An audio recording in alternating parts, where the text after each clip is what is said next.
Ada yang mau bertanya barangkali? Bismillahirrahmanirrahim. Assalamualaikum warahmatullahi wabarakatuh. Waalaikumsalam warahmatullahi wabarakatuh. Ustadz, terima kasih waktunya. Ketika kita berbicara soal iman dan amal soleh, tentunya dalam praktek di kehidupan dunia kita berelasi dengan manusia.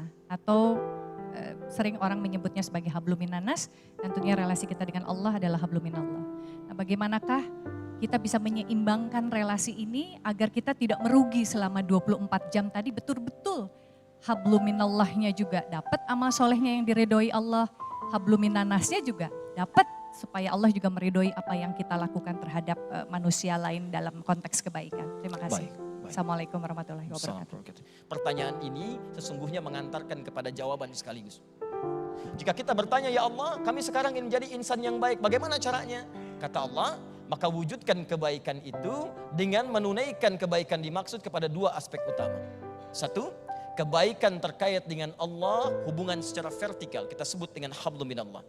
Seorang hamba disebut sebagai hamba yang baik hubungannya dengan Allah jika dia mampu beramal soleh dalam wujud ibadah ritual. Karena itu tidak disebutkan dalam Al-Quran ketika Allah menyebutkan kalimat iman. Perhatikan baik-baik. Masih ingat? Wal'as innal insana lafi illal ladzina amanu. Iman dulu, kemudian wa amilus salihat. Sekarang perhatikan ketika disebutkan kalimat iman pertama dalam Al-Quran, maka terkait dengan ibadah ritual. Quran surah kedua Al-Baqarah ayat yang ketiga, paling kiri pertengahan. Alladzina yu'minuna bil ghaib wa yuqimunas shalah. Kata Allah, orang-orang yang beriman pada Allah yang tak nampak dalam pandangannya itu, maka dia akan buktikan imannya dengan mengerjakan amal saleh. Apa amal salehnya? Salat. Bukankah salat hubungan terkait dengan Allah Subhanahu wa taala?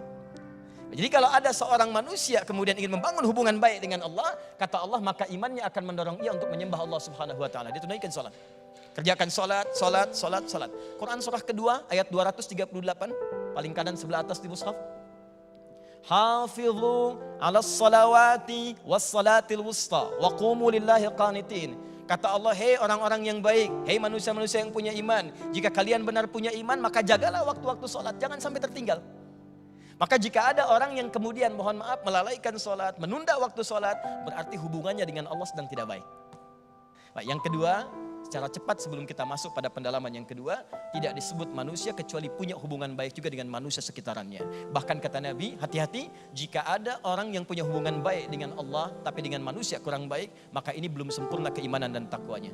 Ditemukan di hadis riwayat Muslim nomor hadis 5611, dikuatkan di Quran surah ketiga ayat 133 sampai dengan 134. Kata Allah, hei bergegas koreksi diri, saya siapkan surga, berharap mendapatkan surga seluas langit dan bumi, saya sediakan bagi orang takwa. Wasari'u ila magfiratin min rabbikum wa jannatin arduhas samawati wal ardu uiddat lil muttaqin. Siapa orang ini?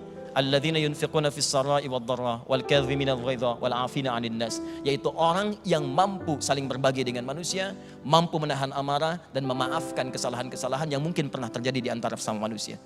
Maka saya kira pertama disebut baik sebagai insan, hubungan dengan Allahnya baik, juga hubungan dengan manusianya itu sempurna. Jika ada salah satunya kemudian timpang, maka kata Nabi itu bisa menghambat dia masuk ke dalam surganya Allah Subhanahu wa taala. Paham insyaallah?